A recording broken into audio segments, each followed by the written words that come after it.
दाब की इकाई पास्कल। और यस,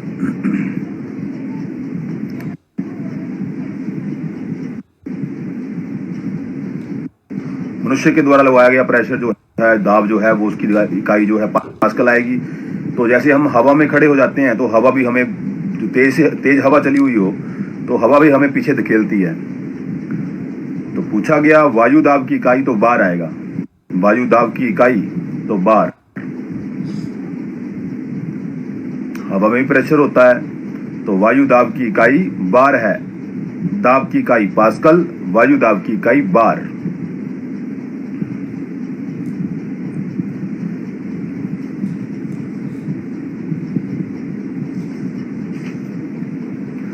क्लोरोफॉर्म का रासायनिक सूत्र, क्लोरोफॉर्म का रासायनिक सूत्र CHCl3।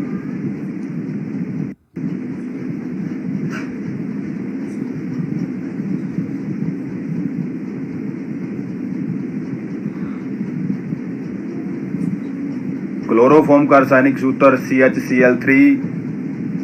नेक्स्ट क्वेश्चन, सभी मौसम परिघटनाएं कहाँ होती है? क्षोभ मंडल में होती हैं, ट्रोपोस्फियर में। सभी मौसम परिघटनाएं जैसे हवा का चलना, आंधी, तूफान, वर्षा,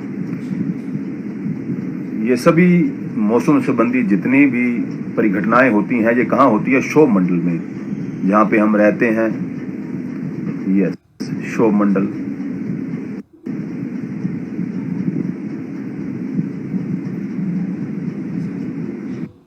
तो वायुमंडल की निम्नतम परत क्या कहलाती है?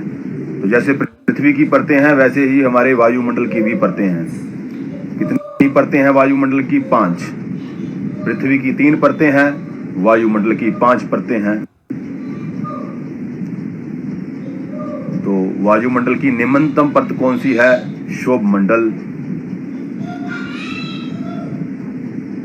क्षोभ मंडल।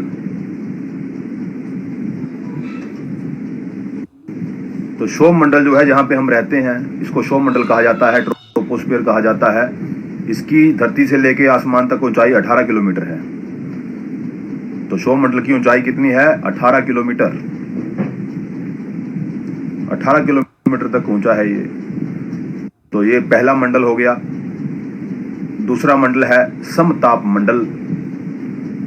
वायुमंडल का दूसरा मंडल कहलाता है समताप मंडल।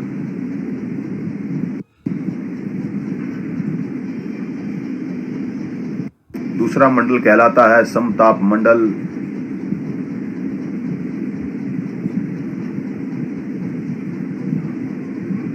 तीसरा कहलाता है मध्य मंडल। तीसरा, वायुमंडल की तीसरी परत है मध्य मंडल। वायुमंडल की पहली परत क्षोभ मंडल, दूसरी समताप मंडल, तीसरी मध्य मंडल, और फोर्थ आयन मंडल। चौथी है आयन मंडल।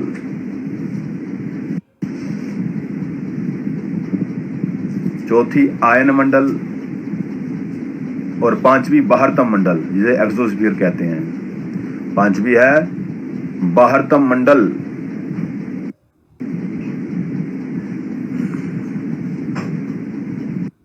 पांचवी कौन सी है? बाहरतम मंडल, जिसे एक्सोस्फीयर कहते हैं। तो आपको वहां पे ये भी आ सकता है कि जो इंग्लिश में नेम है इनके परतों के, वो आप जो है वो उनको जो है वो हिंदी में भी लिख सकते हैं। जैसे वायुमंडल की बाहरतम परत क्या कहलाती है? एक्सोस्फीयर कहलाती है। वायुमंडल की बाहरतम परत, जो सबसे ऊपरी परत है, क्या कहलाती है? एक्सोस्फीयर। एक्सोस्फीयर।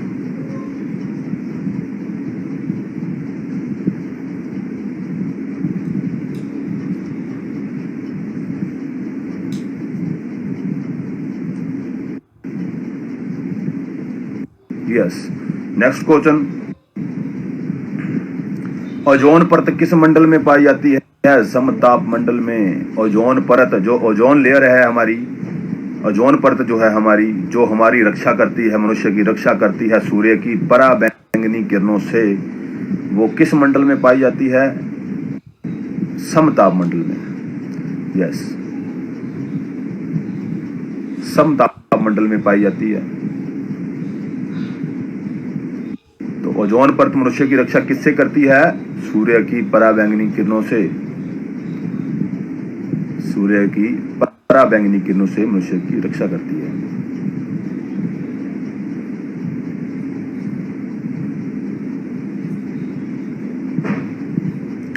वायुयान उड़ाने के लिए कौन सा मंडल आदर्श मंडल है? वायुयान या हवाई जहाज उड़ाने के लिए कौन सा आदर्श मंडल है, मतलब कि सबसे अच्छा मंडल है?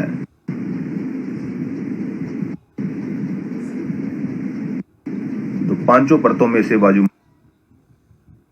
आदर्श मंडल है वो है समताप मंडल।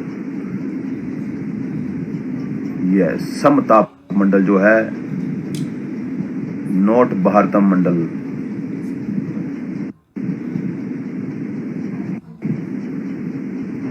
शो मंडल के बाद क्या आता है? समताप मंडल। तो समताप मंडल में हवाई जहाज उड़ाए जाते हैं। आदर्श मंडल कौन सा है हवाई जहाज उड़ाने के लिए? समताप मंडल।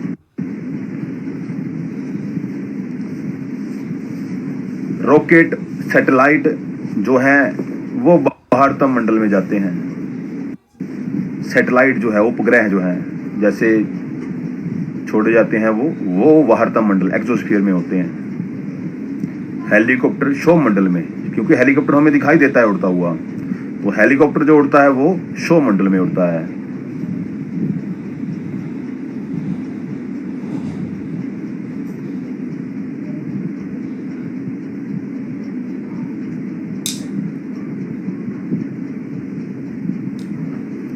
जैसे जैसे लेयर बाई लेयर ऊपर जाते हैं तो जो एयर प्रेशर है वो कम होता जाता है। यस, हेलीकॉप्टर शो मंडल, क्योंकि जो हेलीकॉप्टर है हम उसे देख पाते हैं नीचे से।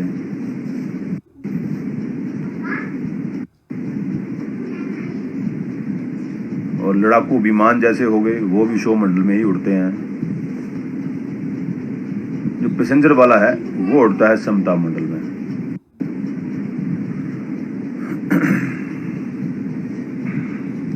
नेक्स्ट क्वेश्चन,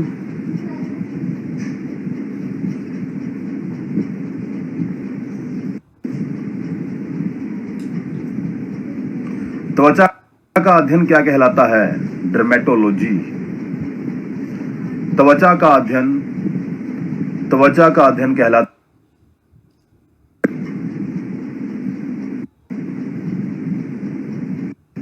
त्वचा का अध्ययन डर्मेटोलॉजी। त्वचा की ऊपरी परत कहलाती है एपिडर्मिस। त्वचा की ऊपरी परत क्या कहलाती है? एपिडर्मिस कहलाती है।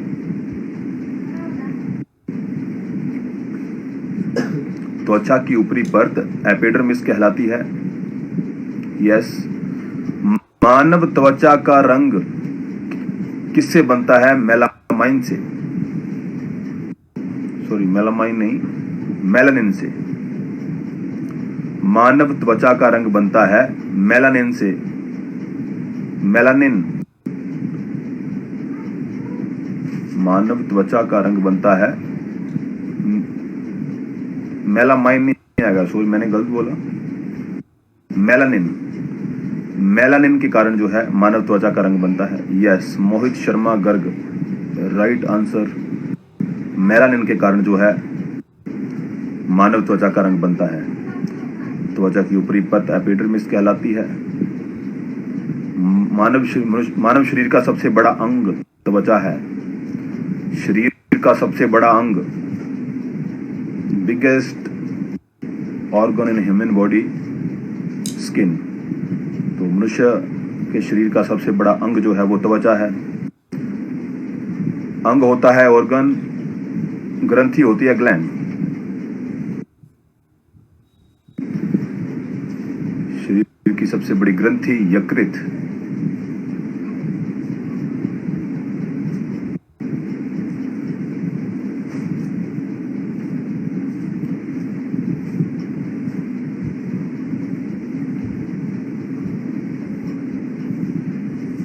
यस, ये भी ठीक बोल रहे हो, ये कंजंक्टिवा नहीं है। त्वचा की जो सबसे पतली परत कहलाती है वो कंजंक्टिवा होती है। कंजंक्टिवा सबसे पतली परत जो है बॉडी की त्वचा की, वो कंजंक्टिवा है। सबसे ऊपरी परत एपिडर्मिस है। मानव शरीर में मांसपेशियों की संख्या 639, 639। How many muscles are present in human body?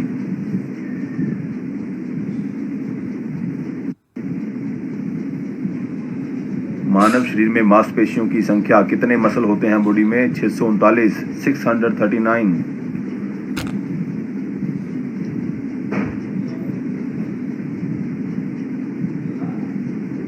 मानव शरीर की सबसे लंबी मांसपेशी स्टार्टोरियस, सबसे लंबी मांसपेशी है स्टार्टोरियस।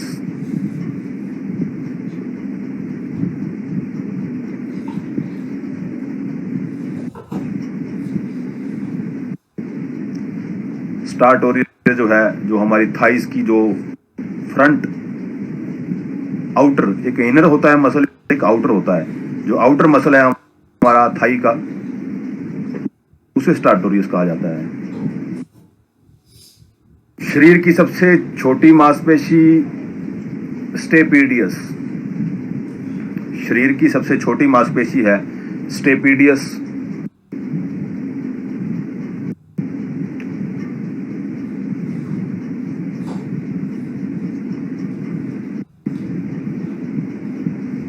स्टेपीडियस कहाँ होती है? ये कान में होती है। जैसे कान में सबसे छोटी हड्डी पाई जाती है स्टेपिस, वहां सबसे छोटी मांसपेशी भी पाई जाती है स्टेपीडियस।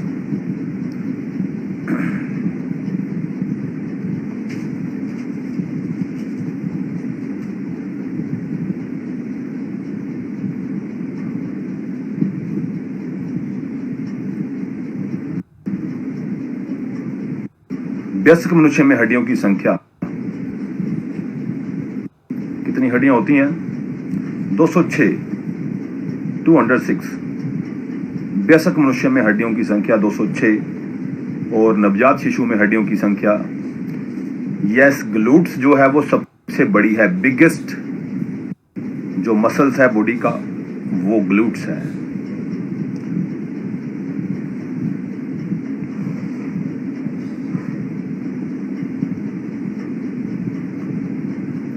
तो मनुष्य में हड्डियों की संख्या 206 है और नवजात शिशु में हड्डियों की संख्या 300 है।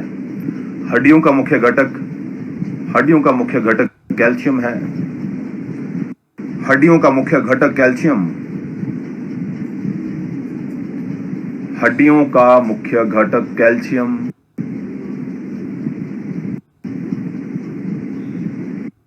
जैसे छोटे बच्चों में क्या, नवजात शिशु जो होते हैं, न्यू बॉर्न बेबीज, आपस में जुड़ी नहीं होती हैं। जैसे जैसे वो हड्डियां जुड़ जाती हैं तो वो 206 हो जाती हैं। तो नवजात शिशु में हड्डियों की संख्या 300 है। हड्डियों का मुख्य घटक कैल्शियम, तो हड्डियों में सबसे अधिक मात्रा में क्या पाया जाता है? कैल्शियम।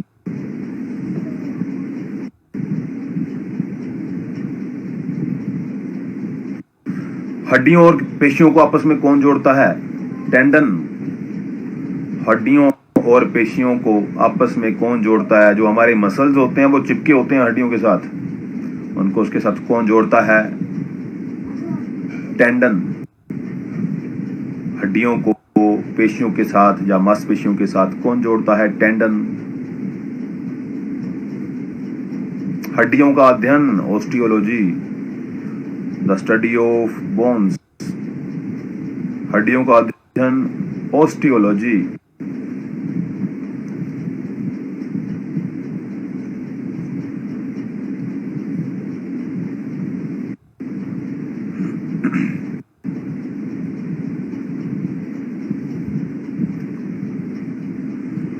Osteology, not Australia.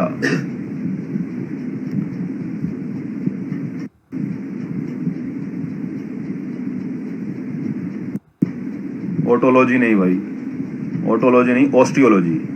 ओ से शुरू होगा, यस, ऑस्टियोलॉजी। यस जाशीन, ऑस्टियोलॉजी। नेक्स्ट क्वेश्चन, टूटी हुई हड्डियों को जोड़ने में कौन सहायक है? POP, plaster of Paris.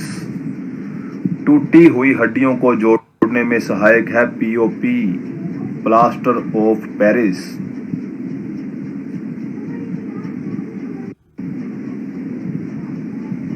Yes, हड्डियों को हड्डियों से लिगामेंट जोड़ते हैं।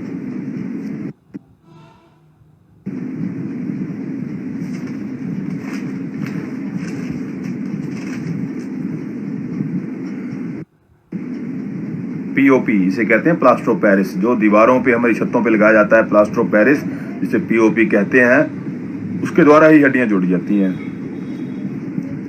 पाउडर की फॉर्म में होता है, पाउडर की तरह होता है पीओपी। जब उसको पानी में मिक्स कर दिया जाता है तो वो सॉलिड पत्थर की तरह हो जाता है। ठीक है, तो हड्डियों को जोड़ने में सहायक है पीओपी। पीओपी के जमने में कौन सहायक है? पानी। पीओपी के जमने में सहायक है पानी। पीओपी के जमने में या प्लास्टर ऑफ पेरिस के जमने में कौन सहायक है? पानी।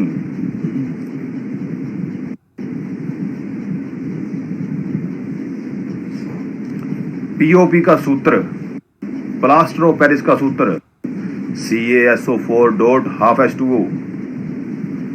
Plaster of Paris, important question है ये। प्लास्टर ऑफ पेरिस का सूत्र CaSO4.12H2O, 1/2H2O। जो फॉर्मूले आपको लिखवाए जाते हैं उनको आपने अपनी बुक में भी देखना है कि वो फॉर्मूले कैसे हैं, कैसे लिखे हुए हैं बुक में। कौन सा वर्ड छोटा आएगा, कौन सा बड़ा आएगा। CaSO4.12H2O।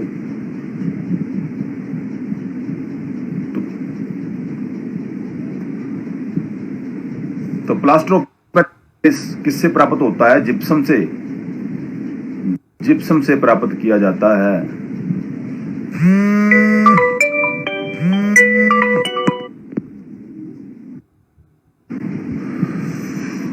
प्लास्टर ऑफ पेरिस किससे प्राप्त होता है? जिप्सम से प्राप्त किया जाता है। तो जिप्सम का सूत्र, जिप्सम का सही सूत्र क्या है? CaSO4.2H2O। जिप्सम का सूत्र, वहां पे हाफ आएगा तो यहां पे 2 आ जाएगा। बस ये फर्क है, बिल्कुल इजी है याद रखना। CaSO4.2H2O।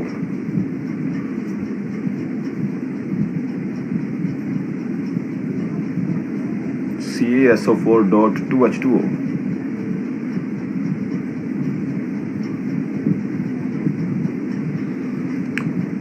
तो ये 3 फॉर्मूले हैं, कौन कौन से? पीओपी, जिप्सम और कॉपर सल्फेट, जिसे नीला थोथा कहते हैं। तो तीनों फॉर्मूलों को आपने जो है, तीनों जो सूत्र है इनको याद रखना है बिल्कुल अच्छे से।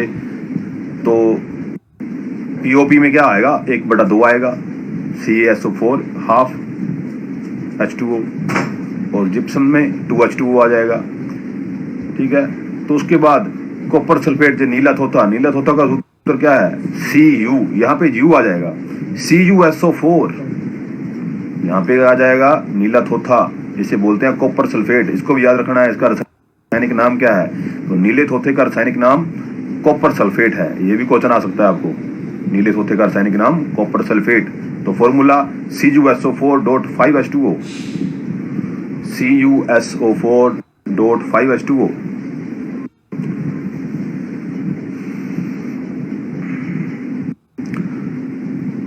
कोयले की खानों में सबसे अधिक मात्रा में पाई जाने वाली गैस मीथेन। कोयले की खानों में सबसे अधिक मात्रा में कौन सी गैस पाई जाती है? मीथेन।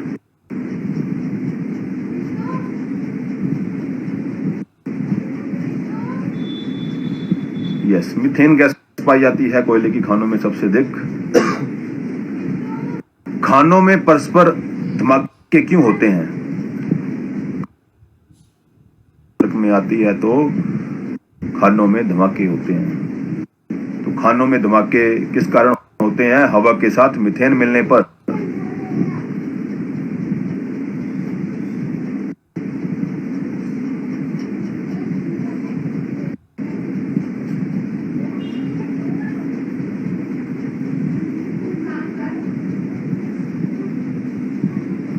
नेक्स्ट क्वेश्चन, शहद का मुख्य घटक, शहद हनी, शहद का मुख्य घटक है फ्रैक्टोज। शहद का मुख्य घटक फ्रैक्टोज है। चीनी का मुख्य घटक सुक्रोज है। ये दोनों क्वेश्चन बहुत इंपॉर्टेंट है, इसको याद रखना है। शहद का मुख्य घटक फ्रैक्टोज और चीनी का मुख्य घटक सुक्रोज। चीनी का मुख्य घटक सुक्रोज है। दोनों ही बहुत इंपॉर्टेंट क्वेश्चन है।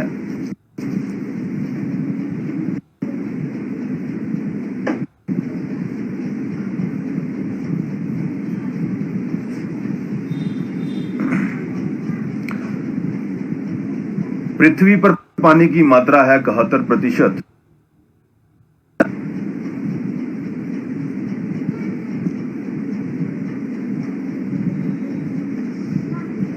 पृथ्वी पर पानी की मात्रा 71% और मानव शरीर में पानी की मात्रा 65 से 70% के बीच। मानव शरीर में पानी पूछा गया। मानव शरीर में पानी कितने प्रतिशत, अगर प्रतिशत देखना है, प्रतिशत है तो मानव शरीर में पानी कितने प्रतिशत होता है? तो 65 से 70% जो है मनुष्य के शरीर में पानी पाया जाता है। तो 65 के 70 के बीच में कोई भी रेशो पूछी जाएगी वो सही आंसर होगा। ठीक है। अगर लीटर में पूछा गया, ये तो परसेंटेज है, अगर पूछा गया लीटर में तो मनुष्य के शरीर में कितने लीटर पानी पाया जाता है? तो मनुष्य के शरीर में कितने लीटर पानी होता है? 22 लीटर। अगर लीटर में पूछा गया।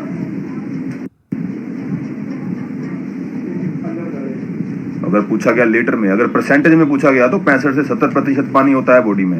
अगर लीटर में पूछा गया कितने लीटर पानी होता है मनुष्य के शरीर में, तो 22 लीटर जो पानी होता है।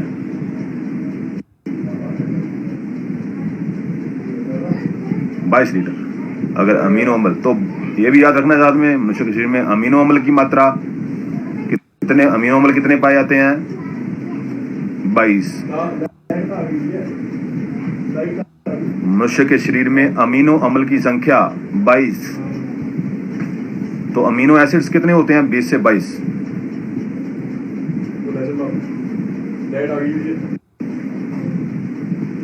मनुष्य के शरीर में अमीनो अम्ल की संख्या 22।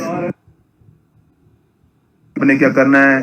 20 और 22 जो है, अगर वहां पे 22 हुआ तो 22 पे टिक करना है। अगर 20 हुआ, दोनों में, दोनों नहीं आएंगे, आएगा एक ही, 20 या 22।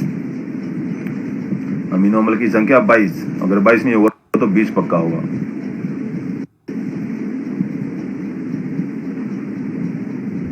मनुष्य के शरीर में तत्वों की संख्या, how many elements present are in their human body? मनुष्य के शरीर में तत्वों की संख्या 24। तत्व कितने हैं बॉडी में? 24। यस, एलिमेंट है 24।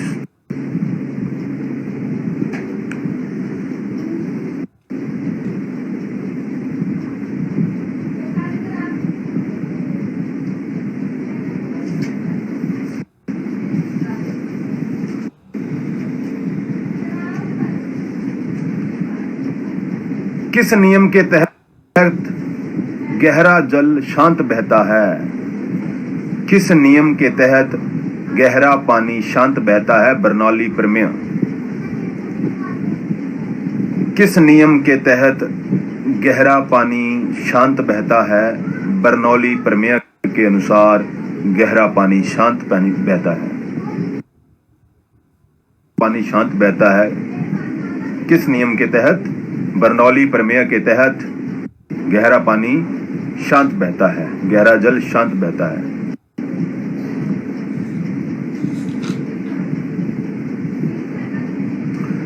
मनुष्य के हृदय में कितने कोष्ठ पाए जाते हैं? 4। हृदय कितने कोष्ठीय है? 4 कोष्ठीय है, मतलब 4 भाग हैं। मनुष्य के हृदय कितने कोष्ठ हैं? 4 कोष्ठ हैं। कोष्ठ मतलब भाग। मनुष्य का हृदय 4 कोष्ठीय है।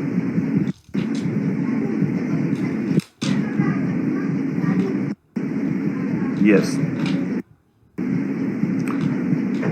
बिच्छू और चिंटी के डंक में कौन सा अम्ल पाया जाता है? फॉर्मिक। बिच्छू या चिंटी के डंक में कौन सा अम्ल पाया जाता है? फॉर्मिक अम्ल पाया जाता है।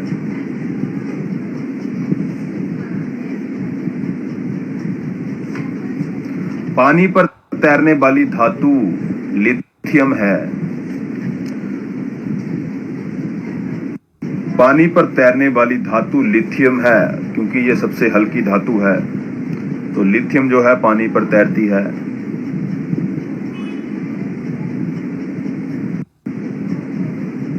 लिथियम सबसे हल्की धातु लिथियम। मोबाइल फोन की बैटरी बनी होती है लिथियम द्वारा। किस धातु से बनी होती है? लिथियम से, इसीलिए ये हल्की होती है।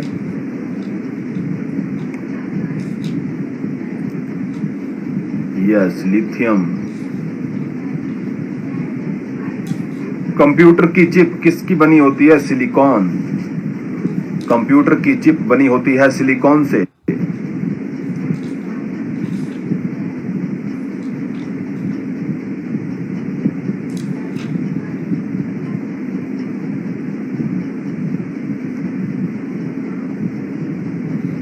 कंप्यूटर की चिप जो बनी होती है वो सिलिकॉन से बनी होती है।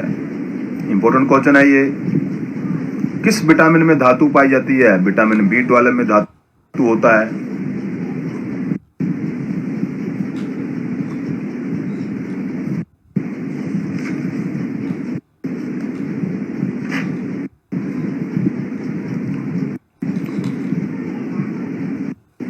किस विटामिन में धातु होता है? Vitamin B12। B12 में जो है धातु पाया जाता है, कोबाल्ट पाया जाता है। क्वेश्चन आपको आ सकता है किस विटामिन में कोबाल्ट पाया जाता है, तो विटामिन B12। किस विटामिन में धातु पाई जाती है, तो विटामिन B। लाल और हरा रंग मिलाने से बनता है पीला रंग।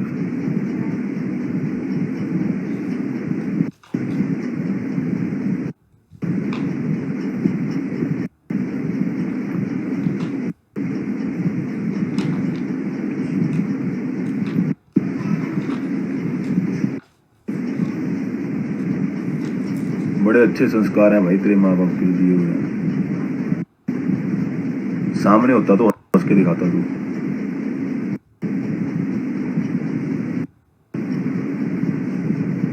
इतना तो हमें पता है, जो हमारे एकेडमी के स्टूडेंट है वो ऐसा काम नहीं करते हैं, ठीक है। अगर नई जरूरत है यहाँ कुछ करने की, देखने के लिए, तो भागो यहाँ से, कोई दिक्कत नहीं है।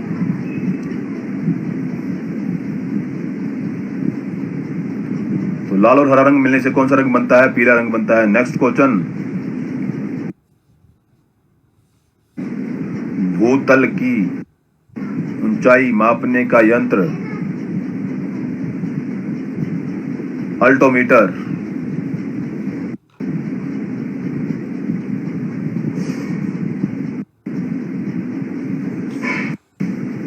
अल्टीमीटर नहीं भाई, अल्टोमीटर। अल्टोमीटर जो है भूतल की ऊंचाई, जमीन से ऊपर की हमने ऊंचाई मापनी है, चाहे भूतल की ऊंचाई मापनी है, तो अल्टोमीटर का प्रयोग होगा। अल्टोमीटर का प्रयोग होगा। हवाई जहाज की ऊंचाई मापने के यंत्र है अल्टीमीटर। अगर हवाई जहाज की ऊंचाई मापने का यंत्र अल्टीमीटर है।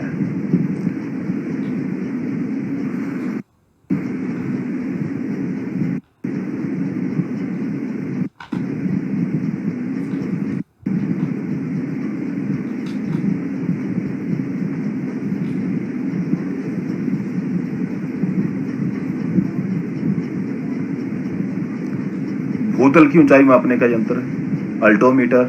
हवाई जहाज वायुयान की ऊंचाई मापने का यंत्र अल्टीमीटर, ठीक है। अल्टीमीटर बता रहा हूं, हवाई जहाज की ऊंचाई।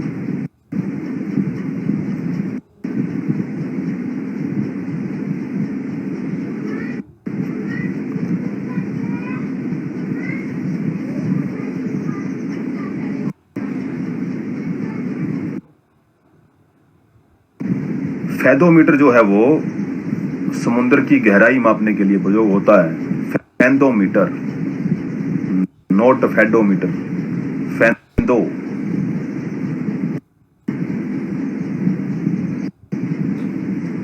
हवाई जहाज की ऊंचाई मापनी है अल्टीमीटर द्वारा, भूतल की ऊंचाई मापते हैं अल्टोमीटर द्वारा, समुद्र की गहराई फैदोमीटर के द्वारा,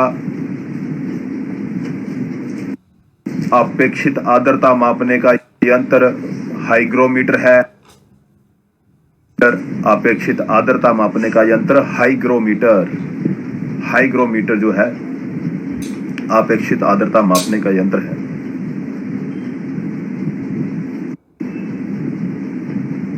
हवा की गति व दिशा मापने का यंत्र अनीमोमीटर। हवा की गति और दिशा, हवा की गति व दिशा मापने का यंत्र है एनीमोमीटर, अनीमोमीटर। एनीमोमीटर के द्वारा जो है हवा की गति व दिशा मापी जाती है। यस, बादलों की गति, बादलों की गति व दिशा मापने का यंत्र नेफोस्कोप।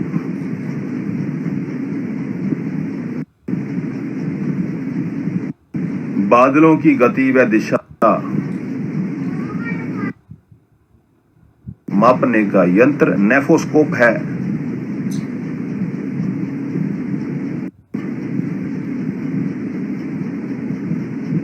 नेफोस्कोप।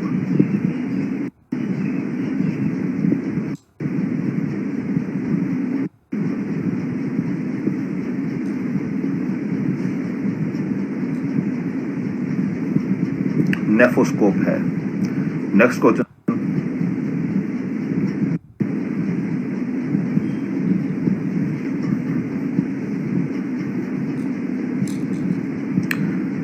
नोट मील। नोट मील जो है वो समुद्री दूरी। अगर समुद्र की गहराई आपको बताया मैंने, समुद्र की गहराई मापने का यंत्र है फैदोमीटर। और फैदोमीटर में कौन सी तरंगे प्रयोग होती है? ध्वनि तरंगे, साउंड वेव्स का प्रयोग होता है ध्वनि इसमें फैदोमीटर में। और जो नोट मील है वो समुद्री दूरी, समुद्र की सतह जैसे दूरी, कितनी दूरी है, तो समुद्री दूरी मापने का यंत्र, समुद्री दूरी मापने की इकाई नोट मील या नॉटिकल मील, दोनों राइट आंसर है। यस, ध्वनि, ध्वनि तरंगों का प्रयोग होता है फैदोमीटर में। तो ये क्वेश्चन आ सकता है आपको। तो समुद्र की गहराई मापने का यंत्र है फैदोमीटर, और फैदोमीटर में किन तरंगों का प्रयोग होता है? तो ध्वनि तरंगों का। तो ध्वनि तरंगे ही जो है गहराई बताती हैं।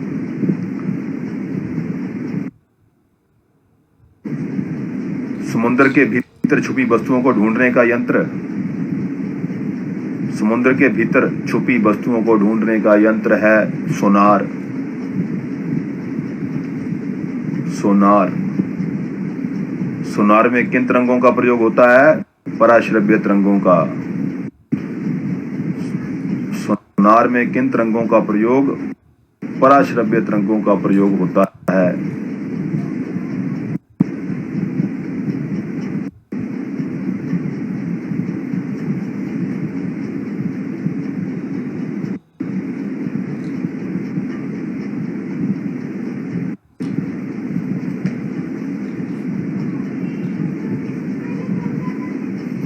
रडार का क्या है? रडार में रेडियो तरंगों का प्रयोग होता है।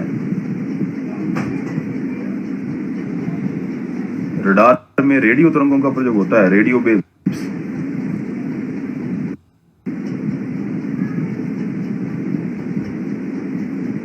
रडार में रेडियो तरंगों का प्रयोग होता है। नेक्स्ट क्वेश्चन है,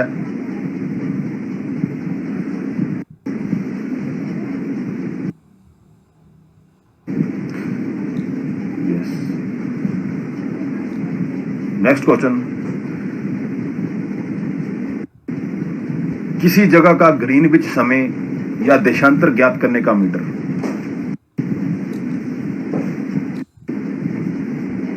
ग्रीनविच समय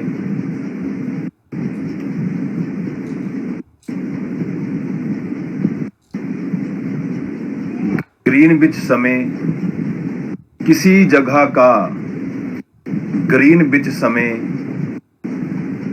या देशांतर ज्ञात करने का यंत्र क्रोनोमीटर है। क्रोनो ग्रीनविच समय या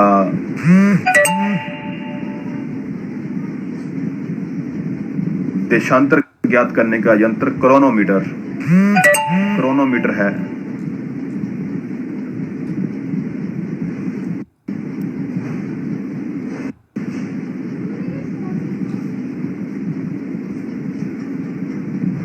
नेक्स्ट क्वेश्चन,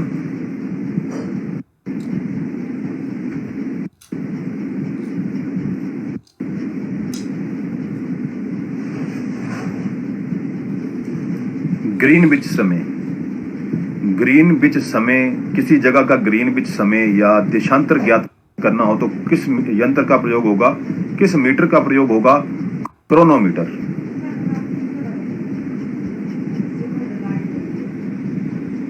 नेक्स्ट क्वेश्चन, अर्धसूत्री विभाजन में गुणसूत्रों की संख्या क्या हो जाती है? आधी हो जाती है। नेक्स्ट क्वेश्चन है, अर्धसूत्री विभाजन में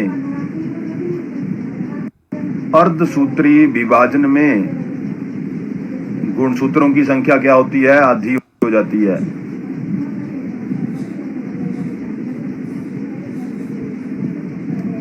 अर्धसूत्री विभाजन में गुणसूत्रों की संख्या क्या हो जाएगी? आधी हो जाएगी।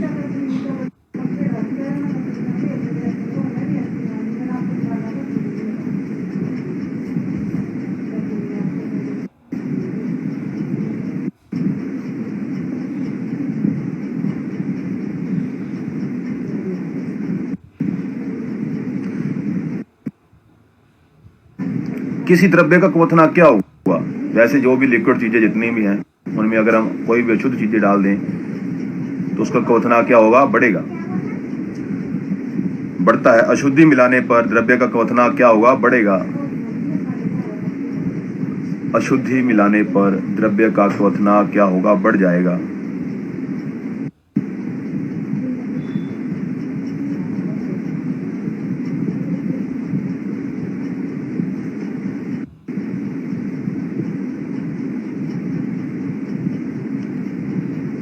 मनुष्य की आंख के अंदर कौन सा लेंस होता है? उत्तल लेंस। आंख में कौन सा लेंस है? उत्तल लेंस होता है। कॉन्वेक्स लेंस होता है। आंख में कौन सा लेंस है? उत्तल लेंस पाया जाता है।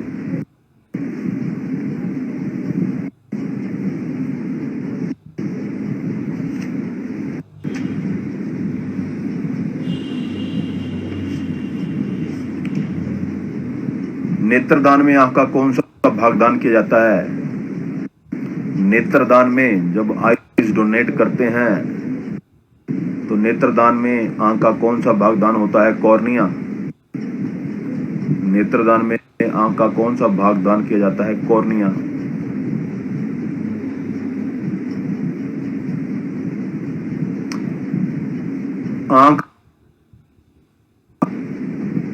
आंख का अंदरूनी पीछे का भाग या दृष्टि पटल को क्या कहते हैं? रेटिना। आंख का अंदरूनी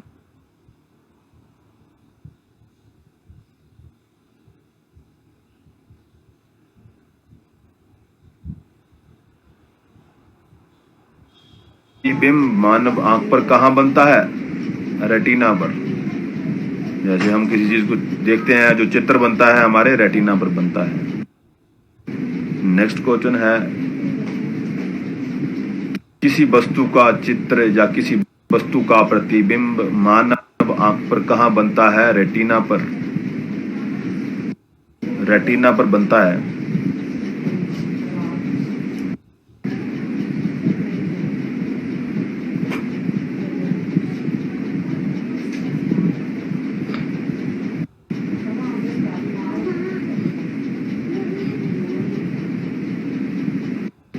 मानव आंख पर बनने वाला प्रतिबिंब कैसा होता है, वास्तविक तथा उल्टा।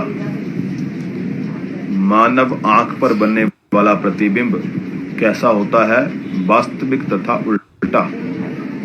मतलब एज इट इज होता है लेकिन उल्टा बनता है। हम किसी भी चीज को देखते हैं तो हमें उल्टी दिखाई देती है और माइक्रो सेकेंड्स के अंदर हमारी आंख जो है, हमारा दिमाग जो है उसको सीधा कर देता है।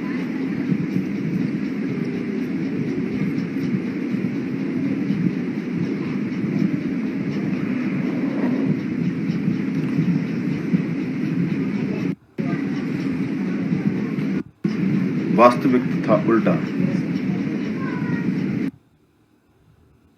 मायोपिया में कौन सा लेंस प्रयोग होता है, मायोपिया में अवतल लेंस।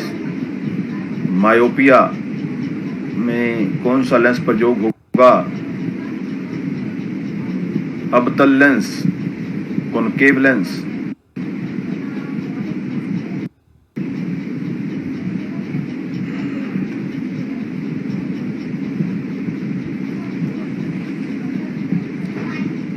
मायोपिया से क्या तात्पर्य है, निकट दृष्टि दोष। मायोपिया से क्या तात्पर्य है, निकट दृष्टि दोष कहलाता है मायोपिया।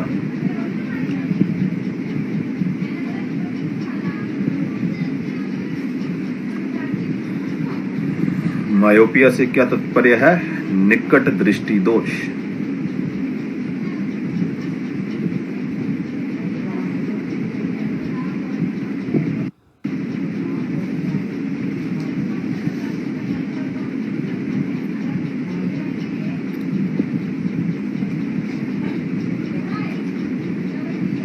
निकट दृष्टि दोष, यस। नेक्स्ट क्वेश्चन,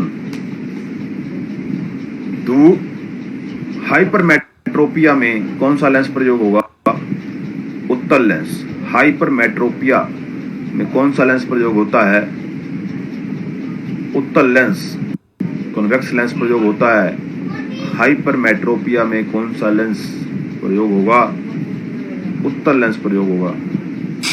और हाइपरमेट्रोपिया से क्या तात्पर्य है, दूरदृष्टि दोष। हाइपरमेट्रोपिया से क्या तात्पर्य है,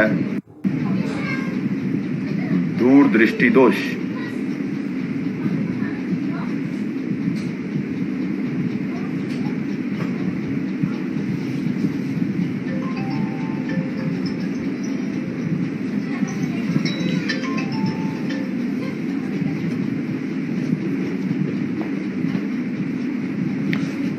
प्रेस बायोपिया में कौन सा लेंस प्रयोग होता है, प्रेस बायोपिया में द्विफोक्सी लेंस का प्रयोग होता है। प्रेस बायोपिया में कौन सा लेंस प्रयोग होगा, प्रेस बायोपिया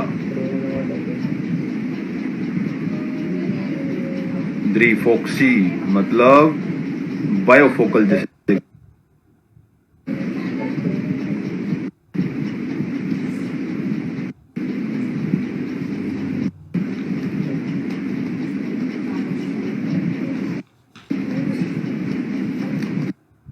डिफोक्सी लेंस का प्रयोग होगा। नेक्स्ट क्वेश्चन,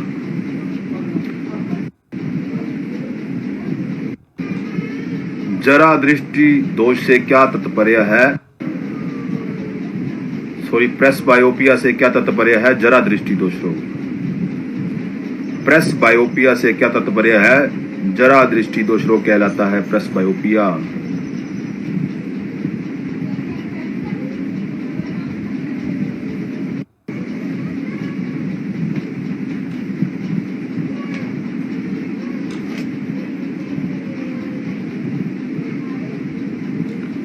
प्रेस बायोपिया से क्या तात्पर्य है, जरा दृष्टि दोष रोग।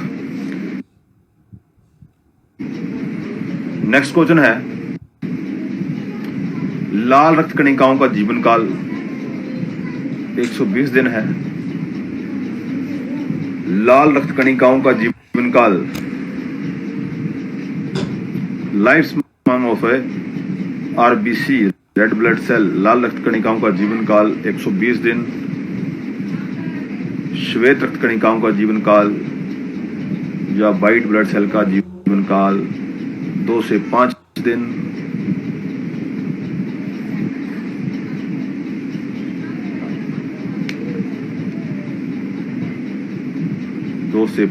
और प्लेटलेट्स का जीवन काल 4 से 5 दिन। प्लेटलेट्स का जीवन काल 4 से 5 दिन।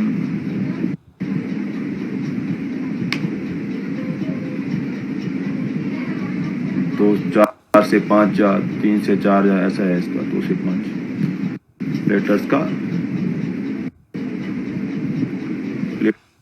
प्लेटलेट्स का जीवन काल 4 से 5 दिन।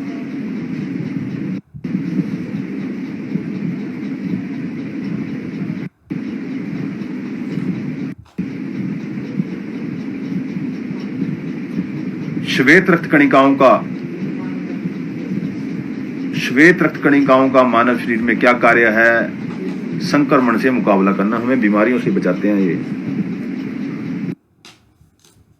कार्य है संक्रमण से मुकाबला करना, बीमारियों से बचाना जो है वो श्वेत रक्त कणिकाओं का कार्य है।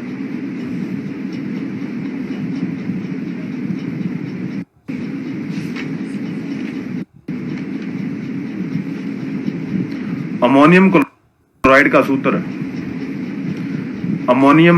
का सूत्र क्या है?